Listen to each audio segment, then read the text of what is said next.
Bienvenidos a todos a nuestro quinto evento de Weekly Kickoff de Research. Mi nombre es Diego Martínez Bursaco.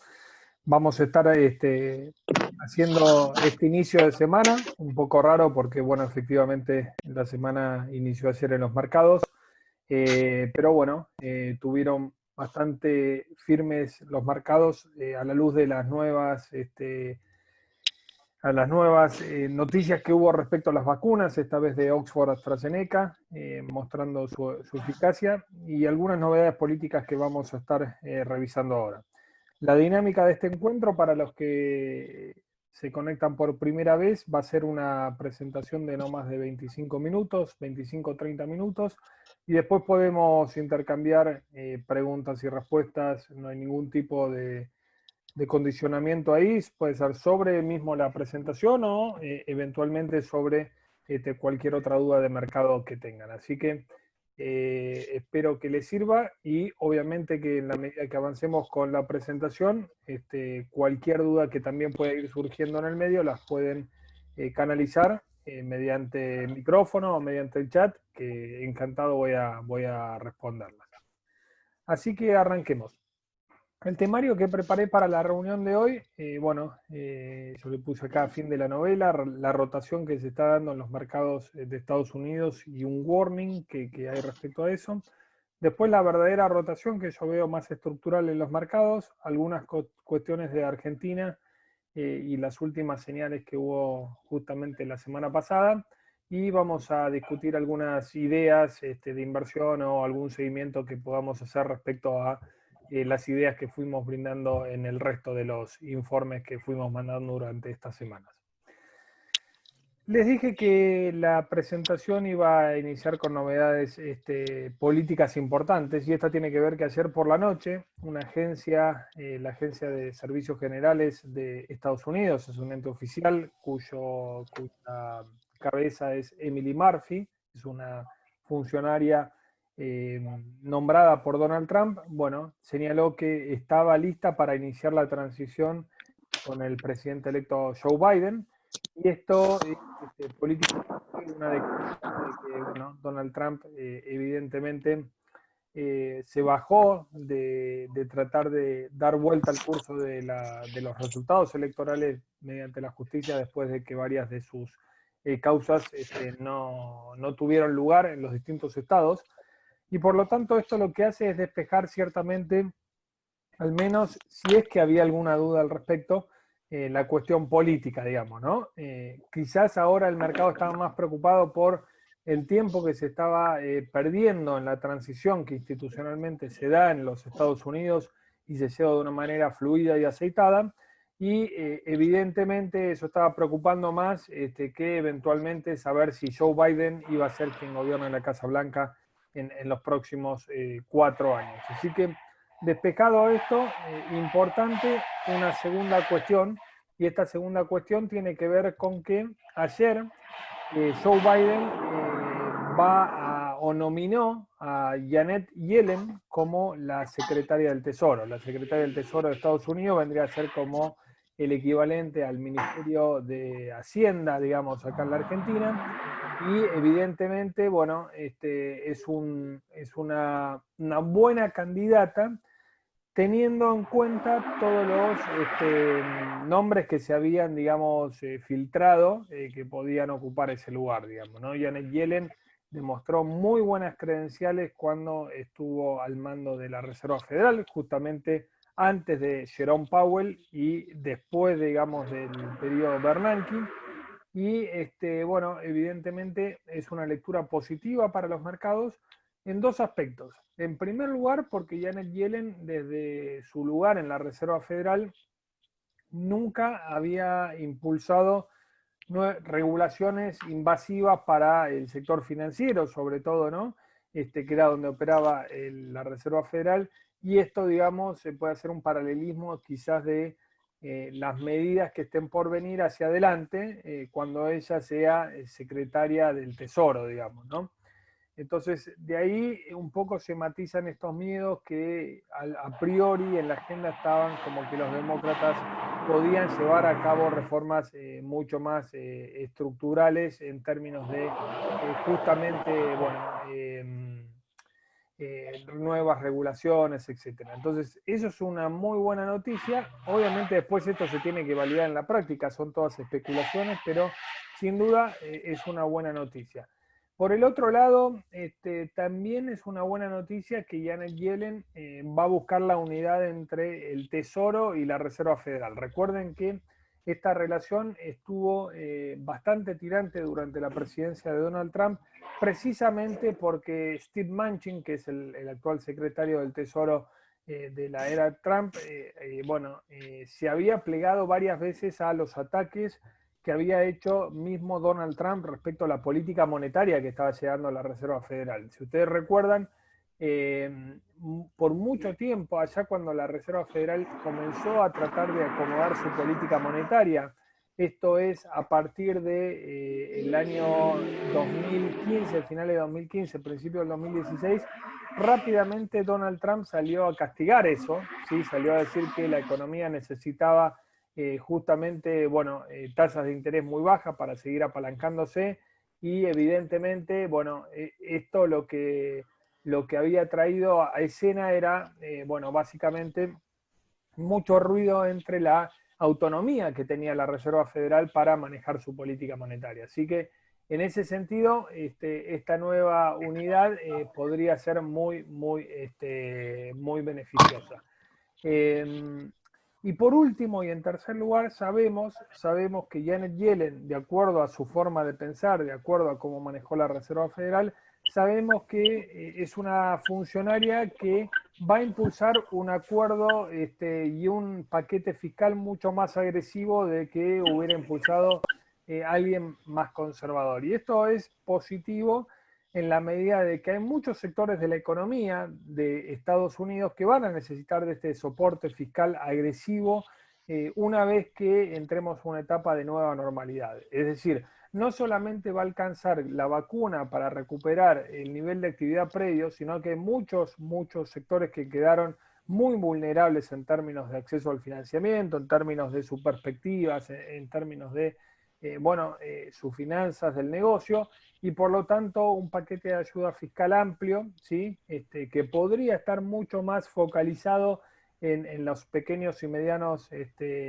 negocios, digamos, más que las grandes compañías, bueno, podría darle un empuje adicional a la economía de cara al 2021. Entonces ahí, si efectivamente los demócratas van a llevar un paquete fiscal de esta magnitud para ser debatido en el Congreso, quizás también ahí tengamos que empezar a ver, cierto retraso que hubo en la recuperación de las acciones de pequeñas y medianas capitalización y comenzar a observarlas para tener algún play ahí en la cartera.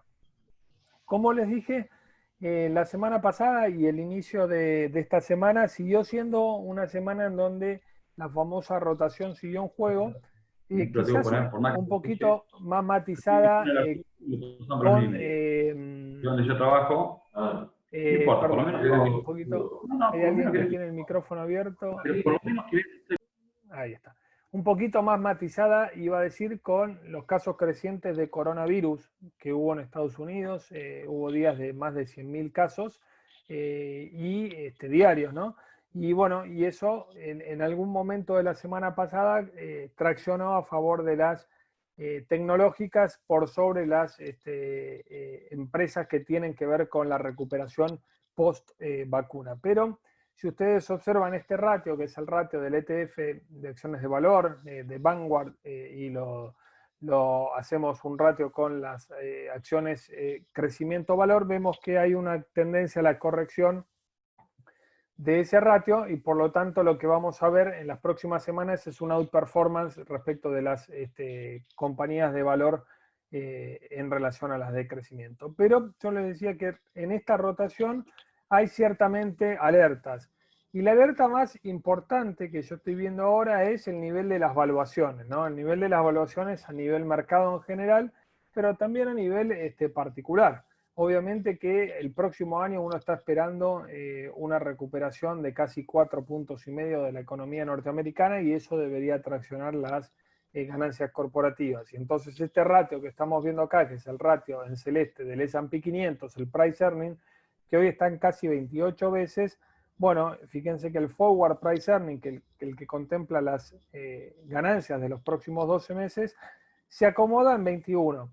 21 es un nivel igual alto. Si ustedes se fijan en la historia, van a ver que 21 es un nivel alto respecto a todo lo que vino anteriormente, desde la década del 99 hasta ahora, digamos, ¿no? No se encontraban este tipo de evaluaciones previo a la burbuja de las .com.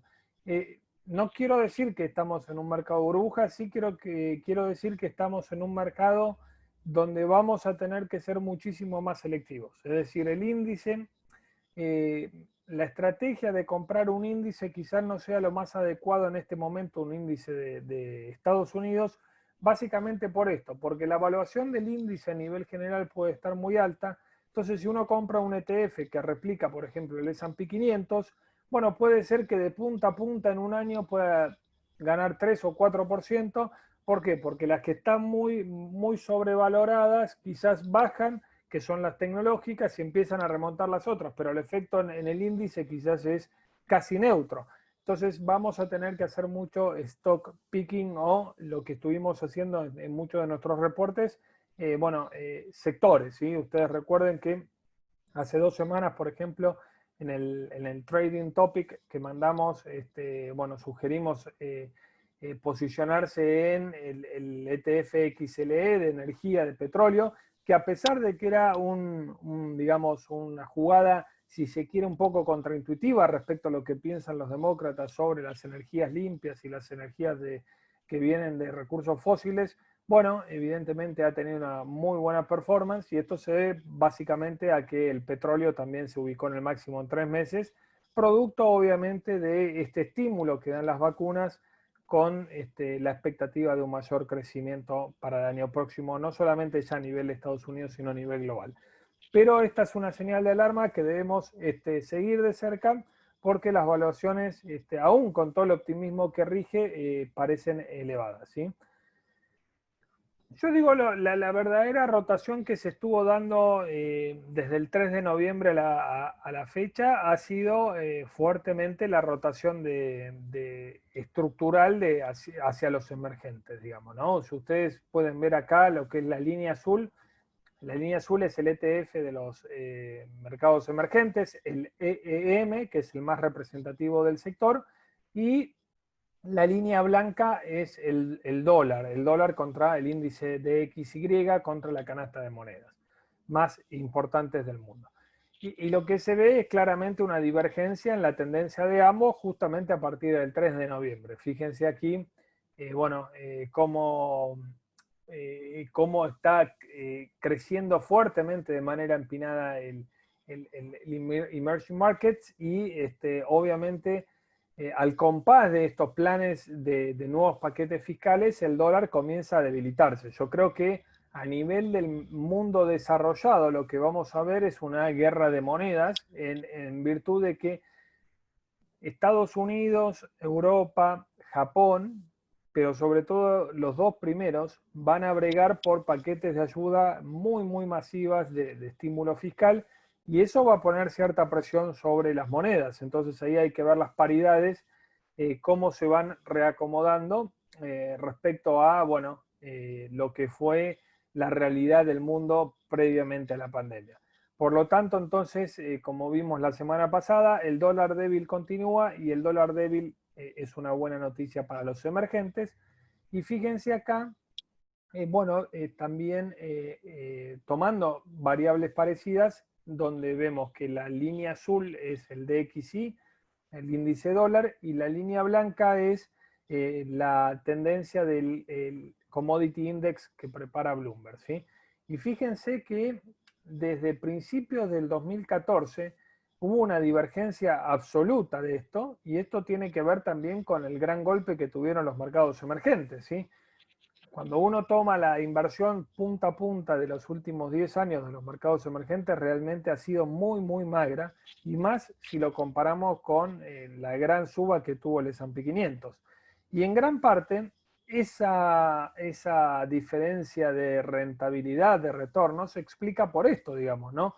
La fortaleza del dólar, ¿sí?, que es la línea azul, es la contracara de la debilidad de los commodities. Y fíjense que ahí empieza a cambiar, ¿no? Desde el pico que hace el dólar en lo peor de la pandemia de marzo, digamos, ¿sí?, los commodities tocan un piso y empiezan a rebotar, y ese piso y esa recuperación se acelera justamente con la noticia de Joe Biden. Vamos a ver si esto es un fenómeno transitorio o un fenómeno permanente. Mi impresión es que estamos ante un cambio estructural más permanente, al menos para los próximos 12, 24 meses, y que claramente esto no será lineal, pero sí hay un cambio de tendencia entre esta divergencia de los commodities y del dólar. Entonces, los commodities disfrutan de un buen momento, los emergentes de otro buen momento. Quien no disfruta de un buen momento es el oro, ¿sí? El oro, lo que vemos es que claramente las noticias de las vacunas, bueno, ha llevado a una corrección del metal, que tocó casi los $2.000 la onza, hoy está cerca de los 1.800, y más bruta aún ha sido la corrección de las grandes mineras. Aquí, digamos, el dilema que se presenta para determinar si a futuro o no tenemos algún tipo de oportunidad es, bueno, básicamente, ¿cuál de los dos efectos va a pegar más? La menor aversión al riesgo que están teniendo los inversores por las noticias optimistas justamente de las vacunas, ¿sí?, y la eventual vuelta a una normalidad a partir del segundo semestre del año que viene, o eventualmente esta mega emisión monetaria que se hizo en todas partes del mundo y se seguirá haciendo al menos por 6 meses más, bueno, va a generar de alguna manera alguna tendencia de revalorización del oro como cobertura ante posibles efectos inflacionarios. Y bueno, ese es el gran dilema. Yo creo que el oro y las mineras están llegando a un territorio de sobreventa de corto plazo. Claramente que en la medida que el inversor se muestre menos averso al riesgo y más amante del riesgo, el oro va a estar ofrecido. Y hay un dato no menor, que desde hace 13 años los bancos centrales fueron todos los años compradores netos de oro, y hay algunos bancos que comenzaron a vender oro desde 2 meses hacia atrás, algunos bancos centrales. Esto es básicamente, yo creo, porque el nivel del oro era tan bueno y las reservas esas se habían comprado en niveles tan bajos que evidentemente una de las formas para hacer frente a la pandemia, a las necesidades de financiamiento, fue, bueno, vender algo que estaba caro. Y dentro de las reservas, algo caro eran las del oro. Es decir, y estos bancos centrales, que fueron el de Turquía, el de Uzbekistán, tenían, digamos, o tienen menos margen de política monetaria expansiva como tiene la Reserva Federal o mismo el Banco Central Europeo, digamos, ¿no? Porque sus monedas quizás no tienen, lógicamente, el respaldo que tienen ellas. Y entonces, en ese sentido, es una señal. Vamos a ver si esta señal se convierte en tendencia o son solamente casos esporádicos y eventualmente el oro puede recuperar nuevamente el terreno perdido. En emergentes, lo mejor de todos ha sido Brasil. Brasil, desde el 3 de noviembre a la fecha, hasta ayer, ha rendido casi un 23%, el ETF de LWZ, ¿sí? Claramente ha sido un muy buen trade, algo que pudimos aprovechar también en los informes que nosotros le fuimos suministrando, no solamente directamente en los hard dollars de Brasil, digamos, sino también a través de los CDRs en Argentina, como los papeles de Petrobras, Bradesco, Vale do Río 12, mismo Itaú. Y después lo que vemos es que viene Rusia, ¿sí? La línea amarilla es el ETF de Rusia, rindiendo casi un 13%, Y luego, bueno, los otros BRIC, bastante timorata la suba, digamos, ¿no? Fíjense que en India menos de 8% de suba el ETF y en China casi el 5%. Es decir, que Brasil lideró los BRIC. Yo creo que todavía hay espacio para que Brasil siga revalorizándose y es por eso que también vimos un influjo de capitales muy grande en Brasil. Y bueno, también no tenemos elecciones presidenciales en Brasil hasta el 2022. Eso creo que le va a poder dar un poco más de momentum al mercado brasileño. Y entonces ahí estamos ante una posición de que cualquier por ahí oportunidad de compra con alguna corrección de Brasil podría ser un buen punto de ingreso para ir diversificando la cartera.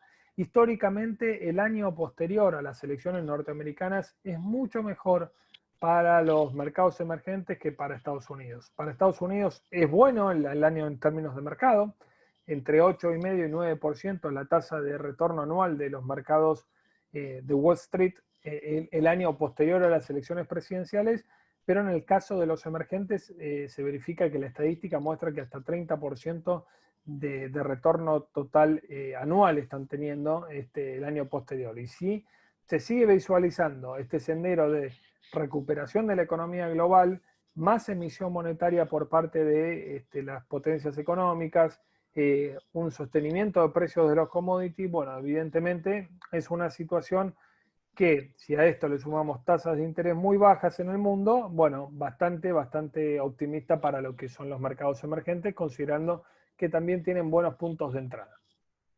En términos de calendario, ya estamos terminando la temporada de balances. Esta mañana va a estar presentando Best Buy y por la tarde Gap Stores. Quedan algunos referentes importantes de la industria retail. Y después empieza todo lo que es los balances de las compañías chinas, que ahí hay que poner especial atención, sobre todo en ¿cuál es la percepción que están teniendo las economías respecto a lo último que pasó en el último mes con esta regulación de la salida a bolsa de Ant Group y estos rumores de mayor intervención estatal respecto a las plataformas de e-commerce? Por lo pronto, el trade de día que mandamos la semana pasada de arbitrar parte de Amazon con con la acción de Alibaba está funcionando muy bien y es una muy buena señal de cara justamente al futuro. Entonces, creo yo que ahí todavía seguimos viendo valor, seguimos viendo que la acción de Alibaba puede irse hacia la zona de, bueno, unos 290, 300 dólares tranquilamente. Recuerden que antes de toda esta falsa expectativa de la salida a bolsa, cotizaba cerca de 315 dólares, así que aún tiene recorrido y los múltiplos son muy atractivos respecto a las comparables globales. En términos de calendario económico semanal, algunas cuestiones importantes. En Argentina hoy vamos a tener el dato de la balanza comercial sumamente relevante desde ya porque tiene una influencia directa sobre el dólar. Es la última fuente de dólares genuina que hoy está recibiendo la Argentina y el anticipo del EMAE, el estimador mensual de actividad económica de septiembre. También hoy vamos a ver la inflación minorista de mitad de mes en Brasil, perdón. Y acá también hay que prestar atención porque ya estamos lejos de esa inflación del 2,5% anual que tuvimos durante la depresión de la pandemia y ahora estamos apuntando a una inflación casi del 4% y esto hay que seguirlo con especial atención porque evidentemente el ciclo de caída y de recorte de la tasa de interés Selic, la tasa de referencia a Brasil, podría estar llegando a su fin, digamos, ¿no? Si hay algún pequeño rebrote de la inflación con justamente esta idea de que la pandemia va quedando algo atrás y la economía se abre en plenitud. También tenemos tasa de desempleo en la Unión Europea y Brasil el día viernes y en Argentina confianza del consumidor y todo lo que es ventas minoristas que releva el INDEC. Finalmente el capítulo de Argentina para dejar tiempo a las preguntas y respuestas, digamos, ¿sí? Esta es la pantalla de los ADRs en el día de ayer. Tuvimos buenas subas, sobre todo en lo que es el sector de petróleo y energía. Fíjense que, por ejemplo, bueno, Vista subió 3%, YPF 5%, Pampa subió 4,75%, TGS casi un 4%. Es decir, que ese sector está bastante más fuerte, ¿sí? Bastante más fuerte en función de dos cuestiones centrales. La primera es un aumento de los precios internacionales del petróleo, ¿sí? Producto de la mayor expectativa económica, algunos ajustes de las naftas locales, que ya tuvimos YPF el fin de semana ajustando las tasas, los precios, y también en el margen, también digamos, cierta expectativa de que a partir del 1 de enero las tarifas comiencen a descongelarse en la Argentina. Ya no solamente lo que es petróleo y gas, sino también lo que es electricidad para el consumo residencial. Y algo de esto ensayó el presidente de Argentina durante el fin de semana, diciendo que van a ir a un esquema de tarifas discriminadas por ingresos. Así que atentos allí porque es un sector que está obviamente muy, muy atrasado y con expectativas muy negativas por la intervención política y por la falta de señal de precio.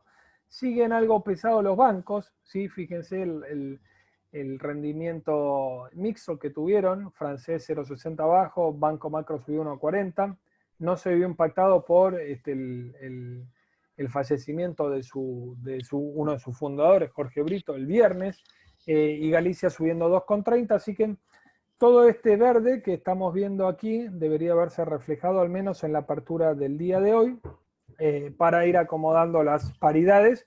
Sí se dio esta suba con un volumen menor al promedio de los últimos 10 días en casi todos estos papeles, pero es algo lógico cuando hay feriado en Argentina y en el mercado de Estados Unidos. Más allá de eso, Argentina sigue siendo un mercado netamente de trading. Obviamente que Argentina pudo plegarse desde principio de noviembre hasta ahora a la recuperación de los mercados emergentes en dólares, ¿sí?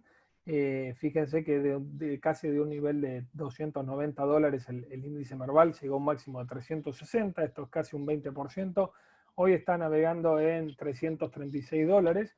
Esto es una suba de casi 12% respecto al nivel que tenía las elecciones, es decir que el control de la brecha también estuvo, digamos, positivamente influido por, lógicamente, la mejor predisposición de los capitales para con los mercados emergentes, pero no vemos todavía un cambio de tendencia de fondo, ¿sí? Del Merval. Fíjense esa línea que se llegó a un máximo a fines del año pasado, para ir a un cambio de tendencia y de perspectivas más de mediano plazo, el índice debería ubicarse con fuerza por arriba de los 400 dólares, mientras tanto sigue siendo un canal de bastante trading, tanto para bonos y para acciones. Y yo acá, para finalizar, pongo la ortodoxia duró poco. ¿Por qué? Porque, bueno, esas semanas donde el ministro Guzmán había ensayado alguna idea de retirar bastantes fondos del mercado y del sistema financiero, no pedirle más adelantos transitorios al Banco Central y tener una regla de gasto fiscal relativamente más firme, más dura que lo que se había mostrado hasta el momento. Por ahora hubo algunas señales que avanzaron en sentido contrario. La primera de ellas es los anuncios de bonos y planes sociales que va a haber para los beneficiarios de justamente de los planes y asistencialismo del Estado para fin de año. Eso va a implicar aproximadamente entre 0,3 y 0,4 puntos más de déficit fiscal. Con esto, digamos, tampoco cierra el esquema y no cierran los números de que el Tesoro no le pediría más adelantos transitorios al Banco Central de acá a fin de año. En realidad, lo que estamos viendo es que seguramente lo que va a hacer es el Banco Central hacer un adelanto de ganancias del 2020 hacia el Tesoro, entonces va a estar encubierto de esa manera, pero va a ser asistencialismo al fin. Y considerando la estacionalidad de la inflación de noviembre y diciembre, bueno, acá vamos a tener seguramente mucha presión sobre los precios y mucha demanda sobre productos indexados. La tasa de interés nominal sigue siendo extremadamente negativa y deprimida respecto a la inflación que se viene, y el mercado volvió a adoptar la idea de que es necesaria una aceleración de la depreciación del tipo de cambio oficial, ¿sí? Porque acá lo que uno tiene es justamente una falta de incentivo a la liquidación de las exportaciones, ¿no? Y mientras la brecha se mantenga en este nivel y encima la brecha se mantiene en este nivel, que es un escalón más bajo del récord, pero es un escalón muy alto para motivar la liquidación, y se mantiene mediante medidas coercitivas, ¿no? Que es la intervención lisa y llanamente del Banco Central y otros organismos estatales del mercado de bonos. Bueno, evidentemente eso lo que te demuestra por detrás es que la desconfianza sigue alta, los incentivos para que haya un fluir de exportaciones no aparece, y evidentemente lo que vas a ver y lo que vas a seguir viendo es un deterioro acelerado del superávit comercial. Justamente hoy vamos a tener el dato, y eso le pone algún tipo de techo a la recuperación probable de acciones y bonos, y por eso yo creo que sí seguimos estando en un mercado de trading en la Argentina. Lo que sí les podría decir es que si sigue esta presión inflacionaria muy fuerte respecto a la expectativa de la inflación que viene, y digamos la falta de dólares y un desbalance cambiario, lo que vamos a ver es que este dólar implícito de contado con liquidación es un buen punto de entrada, aún sabiendo que de cortísimo plazo va a estar el Banco Central ahí interviniendo para tratar de morigerar los efectos de esa brecha. Por lo tanto, y para ir resumiendo este encuentro, la rotación en Estados Unidos de growth hacia value va a seguir estando, no va a ser lineal porque todavía quedan muchas dudas para despejar, sobre todo en la disponibilidad, primero la aprobación de las vacunas, la disponibilidad y la logística de distribución, y en paralelo hay muchísimos casos de la segunda ola de COVID, digamos, ¿no? Entonces, creo yo ahí que vamos a tener cierto camino para andar. Después, la gran rotación de fondo es emergentes por el efecto de los commodities.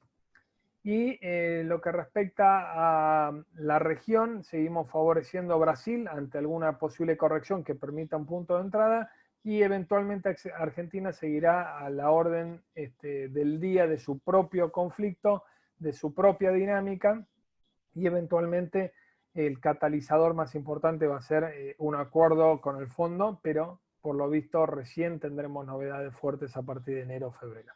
Con esto finalizamos el kickoff del día de hoy, y ahora sí estoy abierto para compartir con ustedes preguntas y respuestas. No hay ningún problema, tenemos unos 10 minutos, así que estoy a la orden si quieren justamente preguntar algo de la presentación o algo del mercado en líneas generales.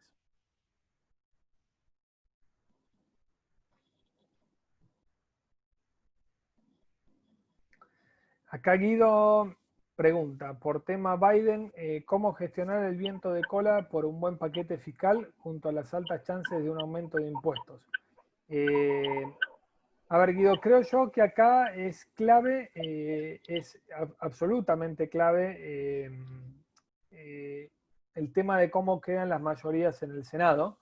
Tenemos el próximo 5 de agosto una elección clave para definir el candidato a senador en el estado de Georgia, y eso va a desempatar la paridad que hoy hay en el Congreso norteamericano. Por lo tanto, yo diría que si hay un contrapeso republicano, las chances de una suba fuerte de impuestos no se van a dar, digamos, van a ir perdiendo momento. Ahora, si queda el Congreso en manos de justamente los demócratas, bueno, ahí evitaría en una primera instancia las grandes empresas tecnológicas, porque es donde está más el foco puesto a los demócratas para justamente tratar de intervenir allí, obligar a más regulaciones contra prácticas monopólicas, y quizás sí privilegiaría empresas de mediana y baja capitalización, justamente para lograr el impacto de la mayor ayuda fiscal que pueda generar Biden, y eventualmente evitar esta amenaza de mayor regulación y tasas impositivas.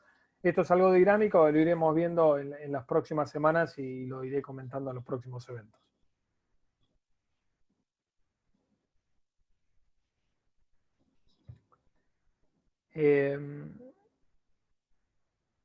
Alejandro pregunta qué tan apalancadas están las tecnológicas y las principales del S&P 500. Bueno, a ver, en términos de, yo mostraba el gráfico, 27 años de precio-ganancia se está cotizando el S&P 500 y muchas de las empresas grandes tecnológicas están en el orden del 33-34%. Y adicionalmente, cuando uno analiza el price earning forward, la tenemos en 27-28. Es decir, que son empresas que no están baratas. Lo que sabemos es que no están baratas. No quiero decir que vayan a bajar, pero sí que van a tener que poner mucho esmero para justificar estas valuaciones y poder dar un golpe adicional de optimismo a las carteras de los inversores. Sabemos que hay papeles que estructuralmente están muy bien posicionados para seguir creciendo, haya o no pandemia. Por ejemplo, no sé, productos como Amazon, productos como Alibaba, yo creo que son plays que van a seguir creciendo independientemente de lo que pasa, porque se han adaptado nuevos patrones de consumo y eso es muy positivo. Lo que sí no veo un rally como tuvimos este año, 70-80% de estos papeles, y con el resto del mercado underperformance como pasó. Yo creo que vamos a ir a un nivel de índice mucho más equilibrado y no tan dependiente de las grandes tecnológicas. Juan Manuel me pregunta si creo que con Biden el sector tecnológico puede haber una corrección, más que nada por el tema monopolio. A ver, la intención, y vamos a ir a un mundo donde va a ir, donde va hacia mayor regulación de este tipo de empresas grandes. ¿Por qué? Porque de algún lado van a tener que sacar los gobiernos, digamos, recursos para financiar a la otra parte de la economía. Obviamente que el poder de estas grandes empresas es muy grande y van a chocar muchas expresiones de deseo con eventualmente las regulaciones que lleguen a la práctica, y después va a depender en Estados Unidos estrictamente del balanceo de poderes, digamos, ¿no? Yo creo que va a haber ruido, va a haber algún atisbo de ensayar algún tipo de regulación, no tan agresiva, no tanto como con el ala radical que por ahí se podía haber pensado antes, pero sí vamos a ir hacia un sector demócrata que aún dentro de ese partido existe una facción que es muy proclive a la regulación.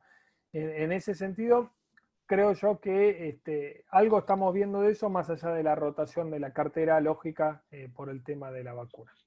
Edgardo me dice, ¿podrías mencionar algún sector ya recomendar para los mercados americanos que tengan CDRs para comprar? Sí, yo esta semana les voy a hacer llegar un reporte donde estoy fijándome en 5 o 6 CDRs para tener en la era Biden, pero como anticipo, yo creo que algunos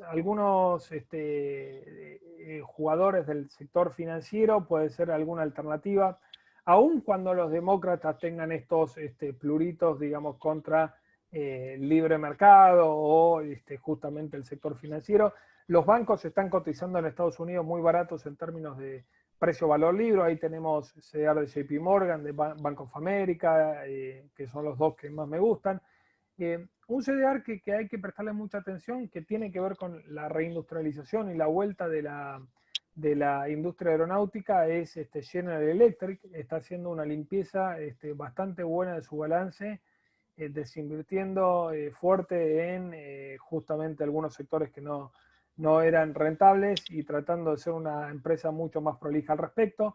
Disney es otro papel que creo yo que podría ser un buen play de largo plazo, porque básicamente tiene dos canales importantes. En primer lugar, todo lo que es entretenimiento y películas y los parques, que eso va a tender a una normalidad cuando tengamos este atisbo de la vacuna.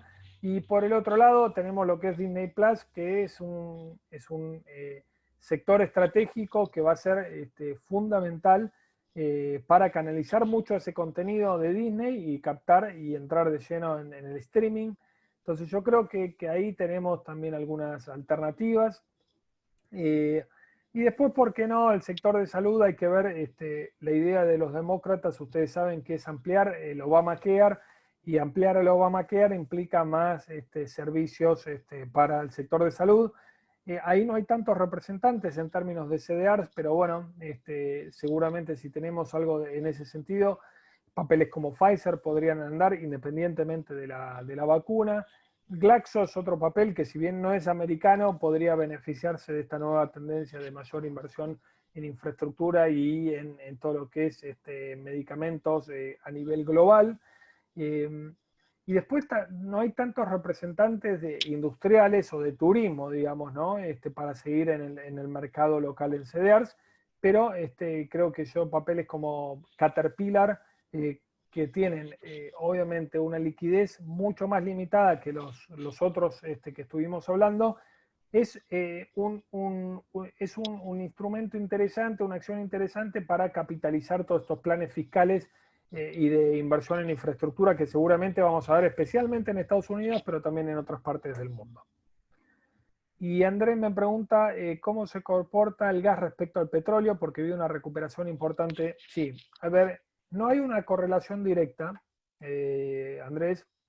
Las últimas semanas fue muy favorable el tema del gas primero por todo lo que es inventarios. El gas había perdido inventario fuertemente. Recuerden ustedes que en Estados Unidos el shale oil and gas había sido muy, muy fuerte durante la época de Trump. Cuando vino el desplome de precios hubo un ajuste terrible ahí de producción, pero al mismo tiempo de muchos jugadores que tuvieron que dejar de producir o desaparecer directamente porque estaban apalancados. Y el gas también está siendo muy demandado porque las temperaturas están siendo bastante elevadas en términos de frío, digamos, ¿no? En Estados Unidos, y hay más demanda. Y en esta época, bueno, el gas tiende a crecer estacionalmente la demanda. Así que por eso vimos un comportamiento muy, muy fuerte, pero de largo plazo creo yo que el gas como energía, digamos, contaminante respecto a otras energías limpias, podría quedar un poco relegado. Sin embargo, sigue siendo una de las formas más baratas de inyectar energía. Así que yo creo que más allá de estos deseos de justamente ir por las energías limpias, el ciclo expansivo del Producto Bruto Mundial que se vendría en 2021 va a prevalecer y a primar más sobre los combustibles fósiles. Por lo tanto, tengo una perspectiva bastante optimista tanto del petróleo y gas, al menos para el 2021. Después veremos dónde se acomodan los demás jugadores, ¿sí?